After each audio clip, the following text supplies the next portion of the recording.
अस्सलाम वालेकुम, welcome back to my channel. उम्मीद करती हूँ आप सब खैरियत से होंगे। आज मैं आपके साथ ईद स्पेशल में मखंडी हलवा की रेसिपी जो है वो शेयर कर रही हूँ, वो भी कुछ टिप्स और ट्रिक्स के साथ। ये खाने में बहुत ही मज़े का और बहुत ही कम इंग्रेडिएंट्स में बन के तैयार होता है। तो इंशाल्लाह आपको मेरी ये रेसिपी बहुत पसंद आएगी। और अगर आपको मेरी ये रेसिपी पसंद आए तो प्लीज़ लाइक और शेयर ज़रूर किया करें, और अगर आप मेरे चैनल पर नए हैं तो प्लीज़ चैनल को सब्सक्राइब कर दीजिएगा। तो चलिए जी, मखंडी हलवा की ये मज़ेदार सी रेसिपी जो है वो स्टार्ट कर लेते हैं। जी, तो मखंडी हलवा बनाने के लिए सबसे पहले मैंने एक बाउल में 1 कप सूजी लिया है और उसी में मैंने 2 कप जो है वो दूध ऐड किया है। इस हलवे में जो है वो मेजरमेंट सबसे ज़्यादा इम्पॉर्टेंट है। आपने 1 कप ले लेना है और सारी चीज़ें उसी से नापनी है। तो यहाँ पे मैंने 1 कप जो है वो सूजी लिया है और उसी कप से नाप के मैंने 2 कप जो है वो दूध लिया है।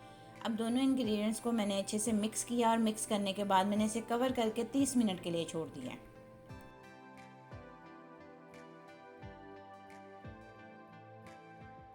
अब चलते हैं रेसिपी के सेकंड स्टेप की तरफ। तो सेकंड स्टेप में हमने क्या करना है, शुगर को कैरमलाइज्ड करना है। तो उसके लिए मैंने सेम कप से जो है वो 1 कप चीनी मेजर करके लिया है और 1 कप ही मैंने इसमें देसी घी ऐड किया है। आप या इस हलवे में कोई भी घी ऐड कर सकते हैं, लेकिन देसी घी से इसका फ्लेवर बहुत अच्छा आता है। तो कोशिश करिएगा कि इसमें आप देसी घी लें। अब इन दोनों इंग्रेडिएंट्स को मिक्स करके जो है वो हम चूल्हे पे रखेंगे और आप इसको वेरी लो हीट पे छोड़ देंगे। तकरीबन 8 से 10 मिनट के बाद जो है ना, ये अपने आप ही मेल्ट होना शुरू हो जाएगी।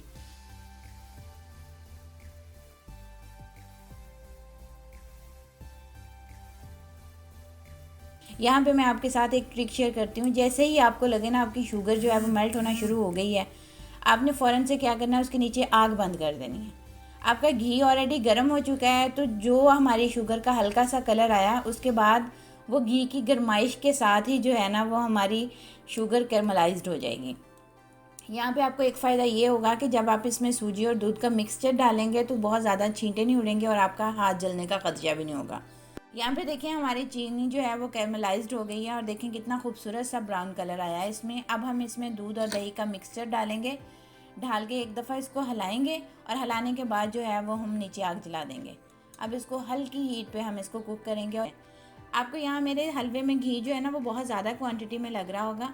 एक्चुअली हमने इसमें सूजी पहले भूनी नहीं होती, तो हमने सूजी को बहुत अच्छे से भूनना होता है, इसलिए हम इसमें थोड़ा घी का क्वांटिटी जो है वो ज़्यादा रखते हैं। लेकिन बाद में अगर आपको लग रहा है कि घी जो है वो ज़्यादा है, तो आप इस हलवे में से घी जो है वो एक्सट्रैक्ट कर लें, इसको बाहर निकाल लें, तो हलवा जो है वो उसको सर्व कर दें।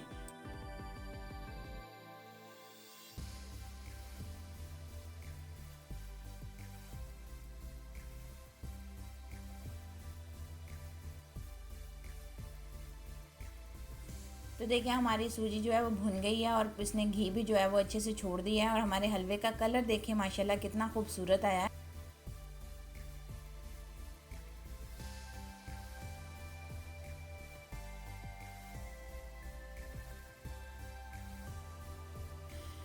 तो अब हम इसको कर लेते हैं सर्व। हमने इसको एक प्लेट में जो है वो शिफ्ट किया और उसके अंदर मैंने कुछ जो है वो कटे हुए बादाम डाले हैं। बादाम यहाँ मैंने भिगो के उनका छिलका उतार लिया था और अब मैंने उनको काट के जो है वो गार्निश में इस्तेमाल किया है। ये हलवा बहुत ही मज़े का बनता है, आप इसको लाजमी ट्राई कीजिएगा। उम्मीद करती हूँ आपको मेरी ये रेसिपी पसंद आएगी। इंशाल्लाह बहुत जल्द मैं आपके साथ एक नई रेसिपी जो है वो शेयर करूँगी। तब तक के लिए मुझे इजाज़त दीजिए। अल्लाह हाफिज़। अपना बहुत ख्याल रखिएगा।